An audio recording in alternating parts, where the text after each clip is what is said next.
Hey everybody, and welcome to a brand new episode of Tears Tulle Talk, a podcast that's dedicated to helping highlight women who are celebrating their magic from within the chaos of everyday life. I'm so excited to have with us here today Jess Albins, also known as the Balloon Whisperer. Jess, why don't you tell our listeners and viewers just a little bit more about you? Hi, everybody. I'm Jess. I'm from Baltimore, Maryland, and I kind of fell into the balloon industry a couple years back after I got married myself, and I fell in love with the industry, and everything just kind of shifted for me. I started to work weddings, and I had one of my very first clients say to me, hey, can you do this? And she shows me the picture on Pinterest, and I go, oh, okay. All right. Yeah, I think I could do that. And lo and behold, here we are a couple of years later. I think it's been like 4 years now, and it's like my favorite medium to work in. I just love it so much. Wow. And you can tell in your photos, especially if you go to Jess's Instagram page and kind of follow what she's doing there, you can really show that passion comes through on your pages. So I just want to say that if you don't follow Jess already, go to her Instagram account. I think it's just Jess Albins, right? It's Jess Albins Events. Oh, Jess Albins Events. Go to Jess Albins Events. And one of her latest pictures is like this driveway safari themed shower, I think, right? That you decorated for. And it is just the balloons, the whole theme. It's just amazing. So please go visit her if you haven't already. Okay, so we kick off every single Tears Tulle Talk episode with a real life Tears Tulle moment. And we've begun to call those the even when, especially then moments of life. And if you're just now joining this podcast for the first time, you're listening or you're viewing for the first time today, even when, especially then goes like this. We say something that we like about ourselves or something positive, a tool, like a rainbow tool moment, and then we pair it with an even when moment. So the detours of life, things that don't go as expected, those tears moments. And then we end it with especially then. So especially then, even when things are unexpected. So I would love to hear what your even when, especially then is at this moment in time, Jess. For me, since my journey has started, it's always been that I belong even when others tell me I don't. And that's been kind of continuously impactful for me. I have that whole like imposter syndrome thing that I'm battling internally on my own. And then to hear from others in the industry that might be intimidated, or other words that we don't need to get into, when they try to discredit you or bring you back down or make you feel like you don't belong or single you out for random things. Like, you have to kind of remember that you're here for yourself. You're not here for anyone else. You're here to shine in your own light and to stand on your own ground. And that's enough. I'm enough the way I am, and I can bring joy and happiness to people without the affirmation from, honestly, peers who I would expect, comfort and community from. And some of them don't really provide that. Whereas on the other hand, I have phenomenal community who supports and loves and cherishes me, but there's always those bullies out there. So for me, it's about being enough even when a bully tries to take that away from you. Especially then, absolutely. It's so interesting. I just posted a blog entry yesterday, or a blog post yesterday, and at the very beginning, it's about my experience with my mask and all that. It's just an interesting story. But at the beginning, I say, I'm at a party, I walk into the room, I feel like the most awkward, the most ugly, the most like all these different things that sometimes just, come up.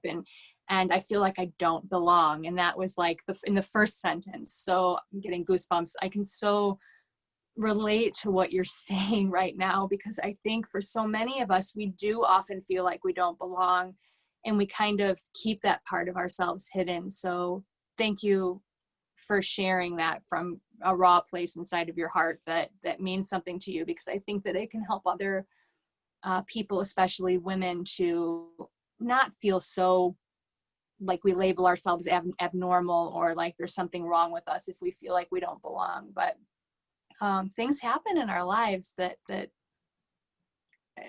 create these moments for us. So thank you for sharing that. That's a beautiful Even When, especially then. I put them up on the website when the week that your podcast will air, so everyone will see that Even When, especially then, and I hope that it will continue to inspire people.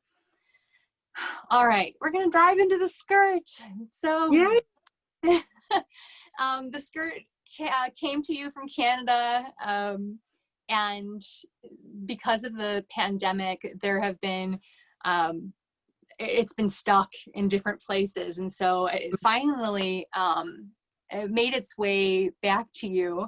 And your pictures that you posted and the words that you put to go with them were so relatable. People are online were even like, do you have more pictures than that? And I can really relate to your words. And I would love to know what your experience was from the moment that the skirt showed up. You open that box. Women keep saying the box gets smaller and smaller, and somehow a skirt keeps getting bigger and bigger. But how did you feel from the moment it arrived to the moment that you sent it off to the next person? I'm not gonna lie, I was intimidated. When I opened the box, it's a lot of skirt. And it's so bright, and it's so big, and it's so beautiful. And like, you look at the pictures of everyone else, and again, here's my imposter syndrome popping up. I have to compare myself to all of these other glorious women who have posted these incredible photos. And we're over here, I'm in Baltimore, so we were in a pandemic kind of situation. And as you know, because I work in the event industry, I had a COVID scare. For myself, one of the guests at one of my weddings had COVID, and so I had to quarantine literally the same weeks that I had the skirt. So I didn't unbox it, I didn't touch it. I went through that, I quarantined, and then I opened it, and by then, like, it was a lot for me. So I turned to my husband, I was like, I just want to put this on, I want to hold my puppy, and I want to talk about like just the reality of existence for me. And the reality of existence for me is that I don't get much further than my porch. So I took it on my porch, honestly. And my puppy and I are best of friends, and we do everything all day together. So this has been like a really intense year, but that skirt was intensely beautiful. So it was a righteous amount of enjoyment to kind of put that on and to testify about the things that I believe in at home with my family taking the photo, me holding my family. So it was a really nice moment for me. I really enjoyed it. And thank you for inviting me to be a part of the experience. Yeah. It's all coming together for me now. Like, I'm thinking about your photos and your dog, and you reaching out, and we were, nobody knows this, but you and I were messaging back and forth through this whole experience. And it was like, oh, there was a COVID scare, and I'm getting Pop-Tarts underneath the door from my husband. I'm quarantined. And, you know, it was this really real moment. And for a second, I could put myself in your shoes and think, oh, I could imagine my husband like sliding me, you know, sandwiches under the door or whatever. So I appreciate it so much. And I love the creativity and the perspective that everyone's bringing to how they feel when the skirt shows up. And I think that the text, the essay portion of what you submitted to me was so down to earth and so real. And I think that the skirt is carrying around so many different energies and feelings and emotions that are just part of this whole experience. How did you feel when you mailed it to to Annie. Annie has it now, I believe.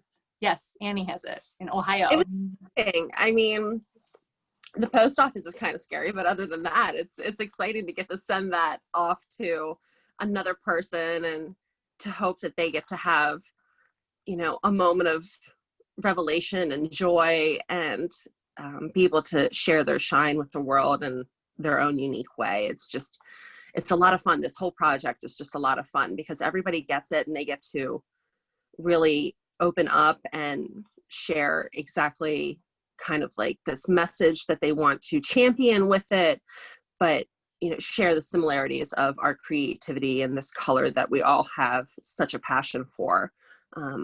Honestly, I never even knew I had color passion until I started to play in color. And then I realized that I'd been cheating myself my whole life. So it's so thrilling to be connected with these women. Wow. Happy to be here. Oh my gosh. What a cool realization at such a young age for you two to just know that that part was missing. Because I think for a lot of us, we go through life, we feel like there's just something off. There's something missing. Like there's something you're meant to do in the world that's bigger than what's happening right in front of your face. And so just following your Instagram page and you have a Facebook one too, and just seeing that that creative play kind of come out in your work is so cool. Do you have a favorite? I know one of mine is the Taylor Swift experience. Like well, you know what? Can you tell everyone a little bit about that project? Absolutely. Okay. So I was going to ask you what your favorite balloon creation was, but then the Taylor Swift experience popped in my head. So I would love for you to tell everyone what I'm talking about and then let us know what your favorite is. Of course. I mean, it's hard to get around talking to me and not talking Taylor. I love it. The reason why Swift has become such a big part of my life is honestly because of my best friend, Ashton Kelly. Ashton owns a photography business and a tie-dye business, which I'm going to drop right now, delicatedyes.com. You better go check that out. Very cool. And she's a participant for, she'll be in season 2, so that's exciting. She's so excited. And she was supposed to take my picture, but because of COVID and everything, it just didn't work out. So anyway, she is the biggest Swiftie on planet Earth, like just absolutely obsessed. And I love that about her. I love that she can be so passionate about something that, you know, some people don't find all that normal. And I just love that about her, that she's so capable of just loving it. So anyway, we were always talking about shoots we want to design and all these other things. And she's like, well, for 10 years, I've always wanted to do a Taylor Swift shoot. I said, well, then why haven't you done it? She's like, I don't know. I was like, well, then we're going to do it. So we did. It took probably like, I want to say like 9 months to put together, from conception to shoot. It was about 9 months. And then, you know, we rolled that out over another 3 months or so. We did a big teaser campaign and it ended up getting featured nationally. I mean, we were on Pop Sugar and Yahoo and, you know, all these big places, and it was really wild. We definitely got our 15 minutes of fame out of it, but it was completely Taylor Swift inspired. It's a wedding engagement, a wedding shoot. So it's a styled shoot for a wedding. And we had a bounce house and this grand bird cage with like this ombre floral thing by our dear friend Elise, who is just phenomenal with flowers. And we just pulled all of our favorite people together to create this luxury, romantic, really bright, almost lover color-esque shoot. And it turned out so well. It was a 16-hour day. And we had 30 people on site helping us. It was a massive ordeal, but it was one of the best days ever. It was full of bumps and bruises, but we powered through everything and the work just turned out phenomenal. I mean, we had 4 dresses. That's how overkill we are. It's so Tears Tulle too, you know, like all that work and all the, you know, sweat and everything that went into it. And then to see the results, to see this magical, oh my gosh, I could just look at those pictures all day long. They're just so, they're not even just magical. They're like relatable too, and like a really sort of majestic and enchanting way. So that's my favorite when it comes to your work. I just can't, I just love it. Absolutely love it. What is your favorite? Do you have a favorite creation that you've put together that is just like the best, or is it that Taylor Swift experience was one of them? Well, I do want to say and comment to you kind of saying how everything's kind of enchanting but relatable. That's kind of part of my brand. I could very easily fall into a luxury type person and serving clients with big budgets, but that's not who I want to work with. I want to work with, I have no problem spending all that money and working with those clients. Like I do, and I love them. It's a lot of fun to play with big budgets, but I tend to work with people who are, average budgets. And I like to find the moments of sincerity to highlight. And that's why those things feel real and they feel relatable, because I'm not spending gobs of money hanging flowers from ceilings and stuff like that. So one of my favorite designs that I've done was actually at one of Ashton's retreats. I made all of these balloon garlands through this cabin, and we just kind of strung them like everywhere, through the ceiling, up and down, all around. And at the end of the week, I was like, I'm going to cut all these down and I'm going to turn them into something else. And I had no idea what I was doing. Okay. I love this. I dragged them all outside, and I'm looking at them and I go, okay, I kind of got like sunset pictures here. I'm going to try and make like a sunset backdrop with these. And I did this massive wall in front of a pool with like floating clouds in the pool and like this big sunset backdrop. And it just turned out so cool. And I wish I'd used better quality balloons, but other than that, it was one of my favorites because I didn't expect it. I didn't see it like kind of coming into fruition until it actually was. And it was a lot of work, but it was a lot of fun also. And everyone enjoyed it just so much. We took so many pictures in front of it. So I really enjoyed that. I think I've seen it on your Instagram page, right? It was that actually one. Shared. Oh, okay. So I thought maybe it was where we introduced you, that photo where you're just like kind of dancing in it, like you're like, woo, look what I just created. Like it's like it has a magic of its own, But I think like the skirt too, it has an energy of its own where when you see it, it sort of gives you permission to have fun. And then when other people see you having fun in it, it's like it gives them permission to have fun too. So I feel like your balloon creations have a similar energy to where it's like, oh, it's sort of giving us this permission. Not that we need permission, but sometimes we need a reminder that it's okay to have fun and get out there and just be yourself, So, yeah, thank you. One of my my missions in my business and through my art is to spark joy. And I've been saying it since before Marie Kondo, so I don't want to hear it. I love the spark joy idea, and I love that you had it first. It's so That's funny. awesome. We have Marie and I, but it's okay. We're over it. I think, wait a second, where is it? Yeah, there she is. Yes. Everybody loves Marie. But it is wisdom, like you had it, that we do want to spark joy, because what's the point if we're not, what I mean? If we're pretending to be something that we're not, like, it matters to us. Like you said at the beginning of the interview, it matters to us who we are inside. And then it's just beautiful. It's beautiful. Thank you for sharing that. No, of course. I feel like I spent so much time in my life, like the majority of my existence was me trying to fit into what other people might have wanted me to be. It was, trying to fit into a friend group that I didn't really belong in, or trying to be a style of a person that wasn't really, just a full expression of myself. And I kind of ran out of reasons to keep caring about that. I didn't care about it anymore. I just gave up. There were no more left to give. And I I just went for it, and I realized that I am a person and I do have an identity, and I can express that, and I should share that, and it doesn't matter what anybody thinks. And my outfits became more colorful, my hair became more colorful, my art became more colorful, my attitude became more colorful. Like, it just, my whole world exploded when I decided to let go of everyone else's opinion.